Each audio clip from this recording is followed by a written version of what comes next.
This was addiction by design. I call it murder. Parents' anger as Zuckerberg faces court. The Facebook founder has appeared in front of a jury for the first time, responding to the allegation that he put profit over the health and well-being of children. Grieving parents awaited Mark Zuckerberg's arrival at a courthouse in downtown Los Angeles for what is being called the social media industry's big tobacco moment.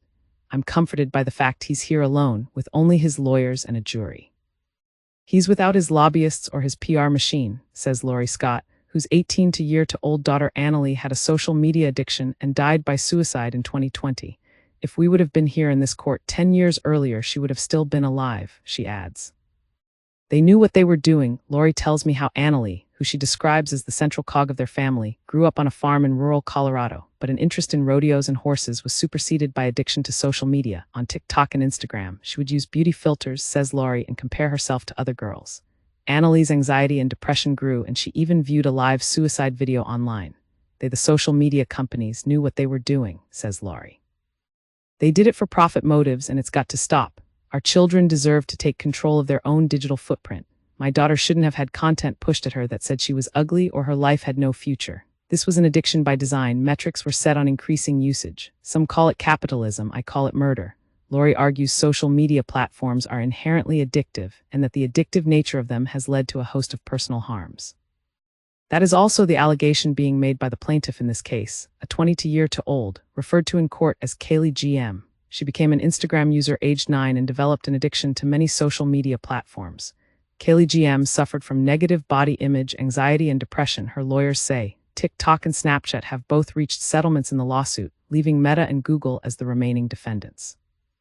Zuckerberg draws the crowds. Kaylee GM's is the first of 9 separate trials in Los Angeles by 9 different plaintiffs who claim that when they were minors they became addicted to social media and suffered varying harms. Mr. Zuckerberg, the CEO of Meta, which owns and operates Facebook and Instagram, was appearing in front of a jury for the first time, responding to the allegation that he put profit over the health and well-being of children. He arrived at court flanked by bodyguards and sat nervously as he waited to take the stand. When he testified, the plaintiff KGM was sitting directly in his eye line, but he never looked at her. He nodded at the 12 jury members as they made their way to the box. The interest in this case is so massive that the court held a lottery to determine who would win a seat in the public gallery to see Mr. Zuckerberg.